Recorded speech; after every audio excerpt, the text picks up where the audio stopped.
Hello students, good evening.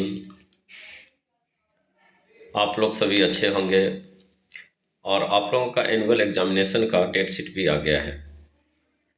ठीक है, मैं कोशिश कर रहा हूँ कि मेरे सभी बच्चे अच्छे से अच्छे रिजल्ट करें और इसलिए मैं क्लास में रिवीजन के साथ एक आपको रिवीजन शीट भी बनाकर मैं दे रहा हूँ।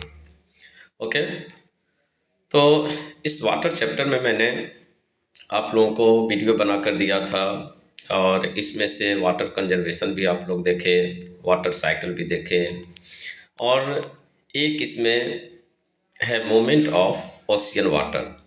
ठीक है, तो जो गतिविधि है ओशियन वाटर की, इसको हम लोग देखते हैं क्योंकि इसमें ढेर सारे करेंट्स भी आते हैं, वेव्स भी आते हैं, टाइड्स भी आते हैं। ये सभी इसमें हम लोगों को पढ़ना है। तो मेन जो मेरा ओशियन कौन कौन है, तो ocean are very large water bodies surrounding the countries.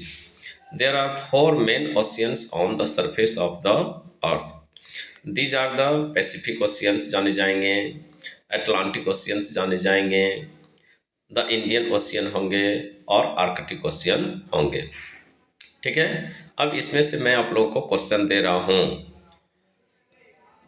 Right the name of four countries situated the bank of Pacific ocean. ठीक है, पैसिफिक ओशियन यानी प्रशांत महासागर के किनारे स्थित किन्हीं चार देशों के नाम आप लोग लिखेंगे।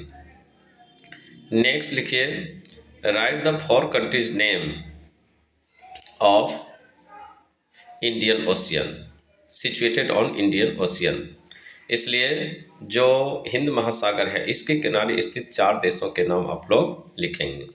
ठीक है, क्वेश्चन नंबर 1 पैसिफिक ओशियन के किनारे चार देशों के नाम लिखेंगे और नंबर 2 बताया मैंने कि इंडियन ओशियन के किनारे चार देशों के नाम लिखेंगे।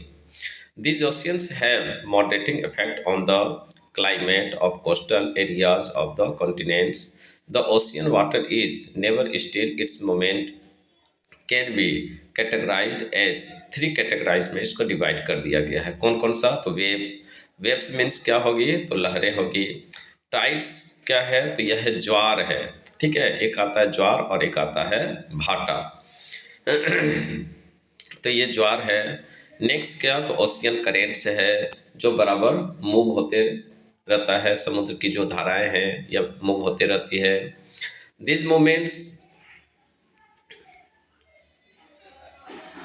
Are caused due to differences in temperature, salinity हम लोग देखे ही इसमें, एंड द प्रिवेलिंग विंड्स। इसलिए सबसे अधिक जो इसमें मेजर करता है यह है क्या, तो विंड है, हवा है। क्योंकि हम लोग सभी जानते हैं कि विंड अर्थ सरफेस से अधिक तेजी से सी सरफेस पर चलती है और इसी के कारण देखते हैं कि जो हमारा जो कोस्टल एरिया है, कोस्टल एरिया में हम लोग देखते हैं कि आंधी तूफान की घटनाएं जो देखते हैं, वेव्स, ऊंची ऊंची लहरें देखते हैं, ये सारे इसी के कारण आते हैं। तो एक क्या है, वेव्स को देखेंगे। When surface water of the oceans rise and falls alternately. इसलिए हम लोग बराबर क्या देखते हैं, हम लोग बराबर देखते हैं कि समुद्र की जो धाराएं हैं, ठीक है, ओशियन जो हम लोग देखेंगे यहाँ पर। कभी अगर सी रूट में आपको जाने का मौका मिलेगा, सी बेल्ट में हमारे यहाँ ही बहुत सारे हैं, जैसे कि उड़ीसा हो गया, तमिलनाडु हो गया, आंध्रा हो गया, इन सभी में जाएंगे। या फिर लगातार आप लोग पिक्चर वगैरह में, सीरियल वगैरह में भी देखते रहते हैं। तो ये मेरा लैंड सरफेस है। अब इसमें से हम लोग देखते हैं कि यह जो सी है, इसमें से ऊंची ऊंची लहरें यहाँ से आती है, टकराती है, फिर वापस लौट जाती है, फिर वापस लौट जाती है। ठीक है, तो ये सारे क्या है, तो ये सारे वेव्स हैं। ये लगातार होते रहती है, ये ऊपर की ओर आना फिर वापस आना। These are caused by the action of wind, which push water in and up the down movement. ठीक है, इसलिए ये हवा के कारण, विंड के कारण होती है कि कभी पुश किया तो ये ऊपर चला गया, फिर देखते हैं लो हो गया, डाउन फॉल हो गया। The waves travel in the direction of the wind. The shape and height of the wave depends on the speed of the wind. ठीक है, इसलिए यह हवा की गति पर निर्भर करेगा कि कितनी ऊंची लहरें आएगी और कितना अधिक नुकसान आपका होगा। ये सारा का सारा इसी पर डिपेंड करेगा। A light breeze produce gentle waves, इसलिए हल्की जो हवा होगी उससे क्या होगा, तो जेंटल वेव होगा, यानी छोटी छोटी लहरें होगी। While a strong wind causes huge wave which cause tremendous destruction. और जब हवा की गति तेज होगी, इसलिए देखेंगे आप लोग सी रूट्स में देखेंगे कि कभी कभी जो अभी अक्टूबर नवंबर में आप लोग बहुत सारे देखते हैं जो आंधी तूफान की घटनाएं होती है, उसमें देखिएगा कि कितना आ रहा, तो 150 किलोमीटर पर आवर के स्पीड से चल रहा है। ठीक है, 200 किलोमीटर की स्पीड से चल रहा, तो इसमें मैक्सिमम नुकसान होने की संभावनाएं होती है। इसलिए एक होगा कौन, तो लाइट ब्रिज होगा, यानी हल्की हवाएं होगी, और हल्की हवाएं के कारण वेव्स जो होंगे वह छोटी छोटी होंगे। और एक स्ट्रॉन्ग विंड होगा जिसमें कि टर्मेंडस डिस्ट्रक्शन, यानी काफ़ी अधिक नुकसानदायी लहरें आती है। ओके, नेक्स्ट हम लोग देखते हैं कि gentle waves like the tsunami are caused by earthquakes and volcanic eruptions on the ocean floor. इसलिए हमने फर्स्ट चैप्टर में ही हम लोगों ने देखा जो क्रस्ट की, यानी अर्थ क्रस्ट की जो संरचना थी, इसको हमने देखा। इसको मैंने बताया था आपको कि ये मान लीजिए कि ये हमारा अर्थ है जिस पर हम रह रहे हैं। फिर इसमें से हम लोग देखते हैं कि वाटर लेवल भी है, तो यहाँ पर देखते हैं कि इसका जो मोटाई है यह कम हो रहा है। ठीक है, अब नीचे में यहाँ अगर अर्थ क्रस्ट के नीचे अर्थक्वेक आता है, यह तेजी से यह जो वाटर लेवल है इसको राइज कर देगा, मूवमेंट कर देगा, और तेजी से राइज होने के कारण यह सीधे सीधे आ जाएगा कहाँ पर, कोस्टल एरिया में आ जाएगा, काफ़ी नुकसान हो जाएगा। ओके, तो सुनामी का काउज क्या है, सुनामी का काउज है अर्थक्वेक्स एंड वॉल्केनिक एरप्शन है on the ocean floor. These waves travel eight great speed and cause widespread damage all along the coastal region where they strike। ठीक है, इसलिए जहाँ पर भी यह हीट करेगा, चाहे वह आंध्रा हो, उड़ीसा हो, तमिलनाडु हो, जहाँ भी हीट करेगा यह काफ़ी अधिक नुकसान करेगा। The Asian tsunami which struck the Indian ocean on 26 December 2004। इसलिए 2004 में हमने देखा 26 दिसंबर को कि किस तरह से एक सुनामी आई। इस सुनामी ने कितना अधिक नुकसान किया। Was caused due to an underwater earthquake. ठीक है, इसलिए एक भूकंप की घटनाएं समुद्र के नीचे भी हुई। It was one of the deadliest disaster recorded in modern time in caused large scale destruction. आप लोगों ने तो नहीं देखा है, लेकिन मैंने इसको देखा है।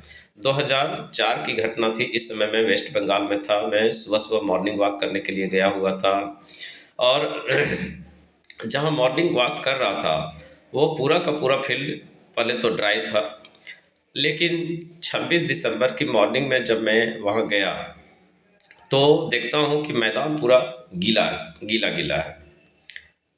वापस जब आ रहा था तो कुछ लोग वहाँ पर गप कर रहे थे कि बगल में जो तालाब है वो तालाब पूरा का पूरा भर गया है पानी से।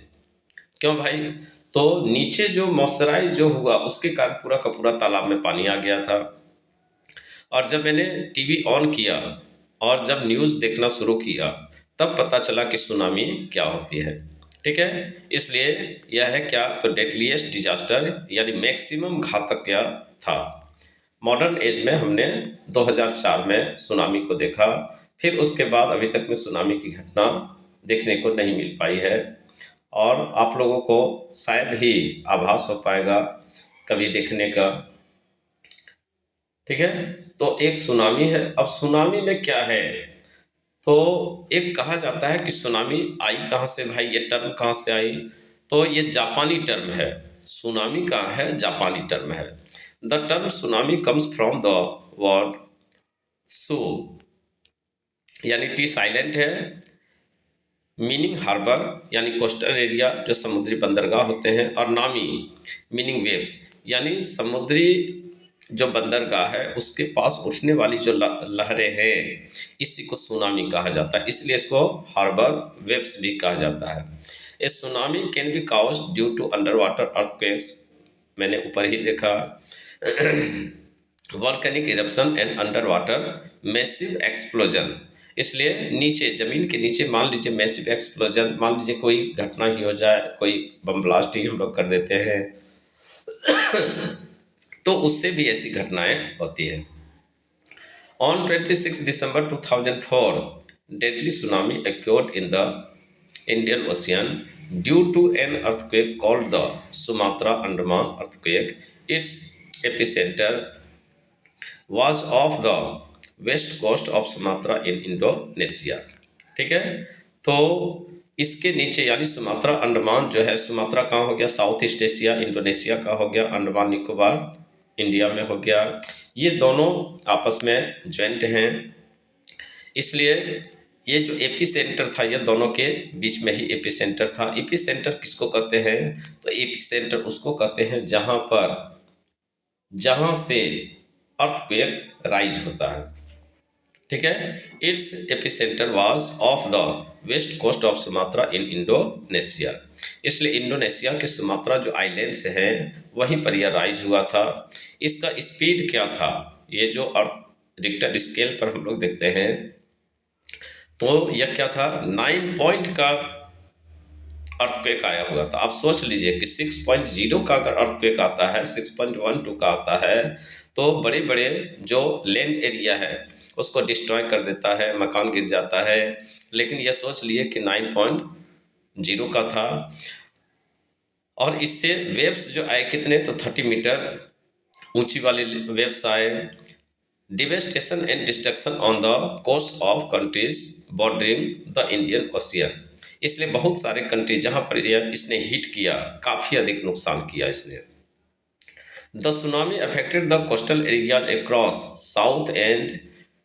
South east Asia, India, Indonesia, Sri Lanka and Thailand, where the countries where destruction was maximum coastal areas of Malaysia, Myanmar, Bangladesh, Maldives and East Africa. Countries of Somalia, Kenya, Tanzania and Madagascar also suffered serious damage in India. The coastal areas of Andhra Pradesh हो गया, तमिलनाडु हो गया, केरला हो गया, पांडिचेरी हो गया, अंडमान निकोबार हो गया, ये सभी जगहों को काफ़ी अधिक नुकसान किया था। इसका मतलब हम लोग देखिए, आपको मैंने ऊपर में क्वेश्चन दिया था कि सिचुएटेड ऑन इंडियन ओशियन, यानी इंडियन ओशियन के किनारे कौन कौन से कंट्री हैं, तो यहाँ से आप लोग लिख सकते हैं, आंसर को लिख सकते हैं कि कौन कौन से कंट्री हैं। ठीक है, तो इसमें से अफ्रीका कॉन्टिनेंट यह भी इंडियन ओशियन के किनारे है, और इधर से हम लोग देखते हैं कि साउथ ईस्ट एशिया हो गया, इंडिया हो गया, मालदीव हो गया, श्रीलंका हो गया, ये सारे के सारे कंट्रीज कहाँ हैं, तो इंडियन ओशियन के किनारे हैं। इसमें से आप आसानी से आंसर लिख लेंगे। The Indira point which was the southern most point of India in Andaman and Nicobar islands the summer. ठीक है, तो इंडिया का 2 पॉइंट है। इंडिया का एक साउथ पॉइंट है, साउथ पॉइंट को हम क्या मानते हैं, कन्याकुमारी मानते हैं, और एक साउदर्न पॉइंट है। तो साउदर्न पॉइंट में कौन सा होगा, साउदर्न पॉइंट में हो जाएगा इंदिरा पॉइंट हो जाएगा। ठीक है, कन्याकुमारी मेरा क्या है, एक्सट्रीम साउथ पॉइंट है, यानी तमिलनाडु का एरिया में सबसे नीचे जाएंगे तो वहाँ पर आपको कन्याकुमारी मिलेगी, और इधर से अंडमान निकोबार का सबसे निचला एरिया में जाएंगे तो वहाँ आपको क्या मिल जाएगा, इंदिरा पॉइंट मिल जाएगा। तो इसी तरह हम लोग देखते हैं कि नॉर्दर्न मोस्ट पॉइंट क्या होगा मेरा, तो इंदिरा कॉल होगा, और नॉर्दर्न बाउंड्री क्या होगी, तो मेरा कश्मीर होगी। तो इस तरह से आप लोग एक क्वेश्चन बना सकते हैं कि India's northern most point known as, India's northern most point known as Indira col, और India southern most point known as Indira point. ठीक है, northern boundary of India Jammu Kashmir, और साउदर्न बाउंड्री ऑफ इंडिया कहाँ पर होगा, तो कन्याकुमारी होगा। यानी नॉर्दर्न पॉइंट कहाँ, जम्मू कश्मीर, और साउदर्न पॉइंट कहाँ, तो साउदर्न पॉइंट में आ जाएगा आपका तमिलनाडु। नेक्स्ट हम लोग देखते हैं कि इसका इम्पैक्ट क्या होगा भाई। तो इम्पैक्ट में देखते हैं कि more than 1.8 lives where lost, यानी इतने जीव जंतु सारे के सारे मारे गए, लोग मारे गए। अबाउट 40,000 पीपल रिपोर्टेड मिसिंग, जो नहीं मिला। The damage to property was uncountable, houses were filtered, trees and electric poles uprooted, automobiles, submerged agricultural land, flooded and with saline water. Thousands of people in the affected region lost their livelihood. Devastation caused due to the waves was beyond imagination. ठीक है, इसलिए imagine कर सकते हैं कि कितना बड़ा तूफान आया होगा जिसमें कि लाखों लोग मारे गए, बहुत सारे लोग मिसिंग हो गए जिसका कोई मेरे पास रिकॉर्ड ही नहीं है। ठीक है, कोस्टल एरिया में रहने वाले लोगों को काफ़ी नुकसान हुआ, एग्रीकल्चरल लैंड को नुकसान हुआ जहाँ सैलिन वाटर इन कर गया, अब वहाँ खेती भी नहीं हो सकती है। बहुत सारे लोगों की जो जीविका थी वह समाप्त हो गई, यानी काफ़ी घातक यह था सिचुएशन। जिसने सफ़र किया होगा समझ लीजिए कि क्या हुआ होगा। अब रिलीफ है, रिलीफ में राहत में क्या क्या होगा, तो इंडियन गवर्नमेंट के पास जितना था उसने जल्दी जल्दी में राहत सामग्री पहुंचाई, जो कोस्टल एरिया है। कुछ श्रीलंका को भी दिया गया, मालदीव को भी दिया गया, इंडोनेशिया को भी दिया गया। वर्ल्ड लेवल पर भी ये रिलीफ आता है, वर्ल्ड बैंक देती है, IMF देती है, बहुत सारी जो NGO वगैरह है वह देती है। ठीक है, और इससे क्या किया जाता है, जो क्षति हो गई उसे तो हम वापस नहीं ला सकते हैं, लेकिन जो लोग बच गए उसके साथ हमें क्या करते हैं, जिसको हम लोग कहते हैं इमोशनल हीलिंग टच कहते हैं। ठीक है, यानी यह कहता है कि ये healing the emotional scars and providing emotional support was not an easy task. इसलिए जो हम लोग सपोर्ट कर रहे हैं यह स्कार्स यानी अपर्याप्त है, पर्याप्त नहीं है, लेकिन फिर भी लोगों को एक कम से कम हम यह राहत देते हैं कि चलिए हम आपके साथ हैं। ठीक है, तो एक तो यह हो गया, सुनामी की घटना हो गया। नेक्स्ट हम लोग क्या देखते हैं, एक हम लोग और देख लेते हैं इसमें, और एक है आपका क्या, तो टाइड है।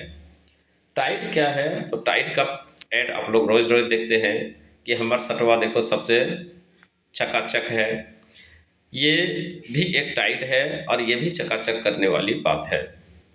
ठीक है, तो टाइड क्या है, periodic rise the fall of ocean water at regular intervals. इसलिए इंटरवल में क्या होता है कि यह जो वाटर है यह वाटर ऊपर और नीचे की ओर आते रहता है। ठीक है, यह कहता है कि दिन में 2 बार होता है। ये जो हम लोग समुद्री लहर देखते हैं वो नहीं, ठीक है, कुछ खास एरिया में टाइड आता है। जैसे वेस्ट बंगाल में अगर चले जाएंगे तो वेस्ट बंगाल में हुगली में मैंने देखा है, वहाँ पर जब मैं शाम को जाता हूँ, ठीक है, हुगली के किनारे जब वहाँ पर शाम को मैं जाता हूँ तो शाम को मैंने देखा कि वाटर लेवल क्या है, ये जो कोस्टल एरिया है, इस कोस्टल एरिया के जैसे अभी यहाँ पर गंगा जी है तो यहाँ पर देखिएगा इस लेवल पर वाटर है। ठीक है, ये एरिया पूरा का पूरा ड्राई है, सूखा हुआ है। अभी आप देखते हैं कि गंगा जी में नीचे उतरते तो आपको नीचे जाकर यहाँ से पानी लाना होता है, लेकिन जब बरसात होती है तो ये वाटर लेवल देखते हैं कि आपका यहाँ तक आ जाता है। ठीक है, तो उसी तरह आप वेस्ट बंगाल में जाएंगे, क्योंकि मैंने देखा हुआ है, तो यहाँ पर जब आप जाएंगे तो दिन में आपका, शाम की बात मैं कर रहा हूँ, शाम को वाटर लेवल आपका यहाँ पर है, लेकिन आप मॉर्निंग में, अर्ली मॉर्निंग में अगर वहाँ पर जाएंगे तो ये पूरा का पूरा जो कोस्टल एरिया है, ठीक है, किनारा जो है ये पूरा का पूरा एकदम भरा हुआ है, यहाँ तक पानी लबालब है, यानी आप यहाँ से बैठ कर भी पानी को टच कर सकते हैं। लेकिन इधर में आपको जाना पड़ेगा यहाँ। तो ये कहता है कि कुछ मोमेंट ऐसा है और कुछ ग्रेविटेशनल फोर्स के भी कारण होता है, और कुछ एरिया में हमेशा ये 2 टाइम्स में, यानी प्रत्येक दिन 2 बार में ज्वार आता है। Twice a day is called a tide. ठीक है, ये रेगुलर रूटीन है। Tide and experience in the ocean and seas.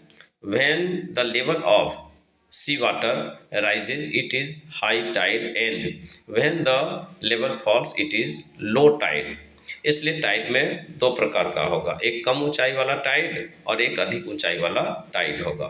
एक स्ट्रॉन्ग टाइड होगा और एक नॉर्मल टाइड होगा। इसके पीछे कारण क्या है? तो gravitational attraction of the moon and sun causes this tides, this occur twice a day. ठीक है, तो इसमें ग्रेविटेशनल फोर्स काम करता है किसका किसका? मून का, सन का, और अर्थ के पास भी अपना ग्रेविटेशनल फोर्स है।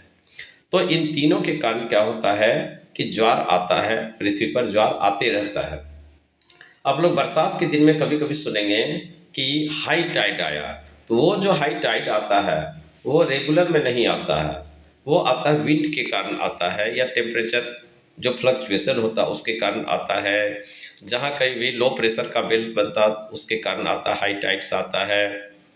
ठीक है, days the sun, the moon and the earth are in the same line, resulting in extra high tides. These are called spring tides. जो काफ़ी ऊंचाई वाला टाइड्स आएगा उसको हम लोग कहेंगे क्या? स्प्रिंग टाइड्स कहेंगे। और ये स्प्रिंग टाइड कब आता है? स्प्रिंग टाइड तब आता है जब यहाँ पर देखिए आप लोग एक ही डायरेक्शन में कौन कौन है? मून है, सन है और अर्थ है। तीनों एक ही डायरेक्शन में है। तो तीनों एक ही डायरेक्शन में होने के कारण क्या होता कि तीनों का ग्रेविटेशनल फोर्स काम करता है, और तीनों का ग्रेविटेशनल फोर्स करने के कारण होता है कि वाटर लेवल इतना ऊंचा उठ जाता है कि हाई टाइड आ जाता है। हाई टाइड की जो घटना होती है इसको स्प्रिंग टाइड्स कहते हैं। और फंडी की खाड़ी, ठीक है, बे ऑफ फंडी, फंडी है, ठीक है, बे ऑफ फंडी में सबसे हाई टाइड आता है। इसलिए आप लोग इसको लिखेंगे कि which country situated the bay of Fundy, इसे क्वेश्चन में बनाएंगे आप लोग। तो एक हो गया यह हाई टाइड हो गया, स्प्रिंग टाइड यह हो गया। एक क्या है? नीप है। तो नीप क्या होता है? नीप कहता है कि फर्स्ट क्वार्टर मून। तो यह है फर्स्ट क्वार्टर मून। जैसे कि हम लोग देखते हैं कि एक मंथ को दो पार्ट में हम लोग बांट देते हैं, अमावस्या और पूर्णिमा। तो अमावस्या जब आई तो इसमें हम लोग देखते हैं डार्क नाइट हो गया,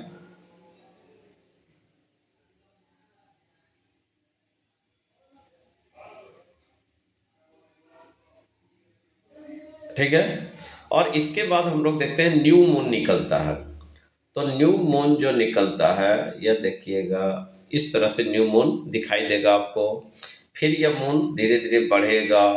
तो क्वार्टर का मतलब क्या होता है कि 1 वीक के अंदर में, तो एक जो ये एक तो स्प्रिंग टाइड हमने देखा, और एक क्या होगा कि मून फर्स्ट क्वार्टर और मून का लास्ट क्वार्टर, ठीक है। इसके समय में क्या होता है कि सन और अर्थ का जो डायरेक्शन होता है, सन मून और इसका डायरेक्शन तीनों का अलग अलग। तो ये क्या हो गया कि ये देखते हैं कि यहाँ पर है, लेकिन यह सन है राइट डायरेक्शन में। यहाँ पर देखिए तीनों एक डायरेक्शन में है, और यहाँ पर देखिए कि इसका डायरेक्शन और इसका डायरेक्शन यहाँ पर है, लेकिन इसका डायरेक्शन क्या है? राइट एंगल में है। और इसके कारण क्या होता है कि ये भी अभी फुल मून में आया नहीं है, ये क्वार्टरली है। तो क्वार्टरली में आने के कारण क्या है कि इसके पास ग्रेविटेशनल फोर्स अधिक नहीं है। यह अपना ग्रेविटेशनल फोर्स लगा रहा है और यह अपना ग्रेविटेशनल फोर्स लगा रहा है। इसके कारण क्या होता है कि दोनों के कारण क्या होता है, और फिर इसने भी ग्रेविटेशनल फोर्स लगाया क्योंकि यह राइट एंगल में है। तो इसके कारण क्या होता है कि जो मेरा वाटर लेवल है उसका अधिक फ्लक्चुएशन नहीं हो पाता है, कुछ इधर बट जाता है, कुछ इधर बट गया, कुछ इधर आ गया। और इसके कारण जो टाइड्स होगा वह नॉर्मल टाइड होगा, जिसको हम लोग कहते हैं नीप टाइड्स कहते हैं, ठीक है। तो ये जो आता है कब कब आता है नीप टाइड्स को हम लोग देखते हैं। तो नीप टाइड्स को देखते हैं एक फर्स्ट क्वार्टर मून में और एक देखते हैं लास्ट क्वार्टर मून में। इसमें भी देखिए डायरेक्शन क्या है। तो इसमें भी डायरेक्शन में हम लोग देखते हैं कि यहाँ पर देखिए ये जो मून और अर्थ दोनों का डायरेक्शन ये है और सन का डायरेक्शन इधर है। तो तो इसके कारण मैंने बताया, पिछले यहीं पर बताया मैंने कि इसने ग्रेविटेशनल फोर्स अलग लगा है, इसका भी अपना ग्रेविटेशनल फोर्स अलग है और इसका ग्रेविटेशनल फोर्स अलग है। यानी तीन तरह से, तीन साइड में पानी जो वाटर लेवल है मेरा वह फ्लक्चुएशन हो जाएगा, और इस फ्लक्चुएशन होने के कारण कभी भी हाई टाइड आ ही नहीं पाएगा। इसलिए हाई टाइड जब भी आएगा तो कहाँ आएगा, यहाँ पर आएगा। इसलिए क्वेश्चन आप लोग नोट कीजिए, right the causes of spring tides, और सेकेंड नंबर लिखेंगे राइट द काउजेज ऑफ नीप टाइड्स। ठीक है, दो होगा। इसलिए कुल मिलाकर 5 क्वेश्चन आपके हो गए। नेक्स्ट क्या हम लोग देखते हैं कि टाइड्स आखिर में आता है तो टाइड्स का क्या कंट्रीब्यूशन है। तो when the moon is the first and last quarter, the sun and moon are at right angles and the water gets drawn in diagonally opposite direction. इसलिए कई कई भागों में वाटर लेवल बढ़ जाता है और इसके कारण हाई टाइड आ नहीं पाती है। This result is low tides which are called neap tides. इसलिए यहाँ पर देखिए क्वेश्चन है, find out the name of the countries which have started utilising tidal energy. एक क्या क्वेश्चन है। अब टाइड्स का यूज क्या क्या होगा, तो टाइड्स का यूज में देखिए, tide are useful for navigation, fishing and trade. इसलिए इसके कारण क्या होता है, तो इसके कारण यह देखिए, ये कोस्टल एरिया है, ठीक है। अब कोस्टल एरिया में क्या होगा कि यहाँ पर जब आपका टाइड आता है, काफ़ी अधिक मछलियाँ इस किनारे पर आ जाती हैं, तो फिशरमैन को क्या होता है कि यहाँ बहुत सारी मछलियाँ मिल जाती है, इसलिए यह फिशिंग के लिए काम हो जाएगा। अगला क्या होगा कि नेविगेशन के लिए भी दिया हुआ है, तो नेविगेशन में क्या होगा, यह हार्बर है, कोस्टल एरिया है और टाइड आ रहा है, तो टाइड आने के कारण क्या होता है कि जो सीप होता है, जहाज, बड़ा बड़ा जो कंटेनर होता है, जहाज होता है, उसको यहाँ पर छोड़ दिया गया, ठीक है, उसका इंजन बंद कर दिया गया। अब इससे क्या होगा कि ये जो वेव होगा, वेव के साथ ये आ जाएगा किनारे पर, तो इसके कारण क्या होगा कि बहुत सारा फ्यूल उसका बच गया। नेक्स्ट क्या है, नेक्स्ट है ट्रेड। तो इसके कारण क्या होती है कि जो ट्रेड एंड कॉमर्स है उसमें हमको फायदा हो गया। अब दूसरा क्या होगा, तो जो शिप यहाँ पर आकर लग गया है उसमें जल्दी जल्दी अपना लोड कर दिया, जो गुड्स हमको भेजना है, और यहाँ पर मैं इसको छोड़ दिया गया। तो ये वाटर लेवल जब लो में होगा, ठीक है, तो ये तेज़ी से नीचे की ओर चला जाएगा। फिर एक जगह जहाँ पर कि वाटर लेवल अब देखा जाएगा कि नीचे नहीं जाएगा, यहाँ से इंजन स्टार्ट होगा, अपना चला जाएगा, ठीक है। और क्या इसमें से, तो और हम लोग देखते हैं कि बहुत सारी जो समुद्र में कुछ कुछ जो जीव जंतु होता है वह भी इधर आ जाता है। मछलियाँ तो आती है, बहुत सारा जीव जंतु हो गया, या फिर देखते हैं जो नमक वगैरह जहाँ पर बनाया जाता है, तो टाइड आने के बाद क्या होता है कि यहाँ पर नमक वगैरह काफ़ी इसके किनारे आ जाएगा, तो नमक ईजिली उसको मिल जाएगा। तो इस तरह से नेविगेशन में हो गया, फिशिंग में हो गया, और ट्रेड एंड कॉमर्स में भी इसका यूज होगा। High tides help the ship to enter और leave the harbours easily. Tides help in fishing during high tides. More fish come near the shore, helping the fishermen to get plentiful catch. ठीक है, आसानी से मछलियाँ पकड़ ली जाती है। Tide also help to generate electricity as the sea water gushes in during a high tide. Its energy can be tapped and used to generate electricity. India is yet to start utilizing tidal energy.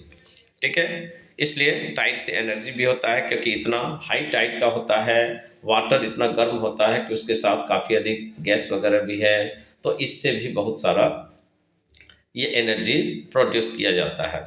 तो इस तरह से हम लोग next जो question लिखेंगे उस question का आंसर लिखेंगे, write the uses of tides. ठीक है, write the uses of tides and और write the result of tide. ठीक है, write the uses of tides and write the result of tide. तो क्या क्या रिजल्ट होगा टाइड्स का, तो यहाँ से आप लोग इसको आराम से लिख लेंगे। ठीक है। इसलिए कल आप लोगों की छुट्टी है और आप लोग कोशिश करेंगे कि अभी हमको इसी वक्त में इसका क्वेश्चन का आंसर बनाकर आप लोग भेज देंगे, उसको मैं चेक कर लूँगा और चेक करने के बाद फिर तुरंत मैं आपको रिटर्न कर दूँगा। Okay, thank you, good night.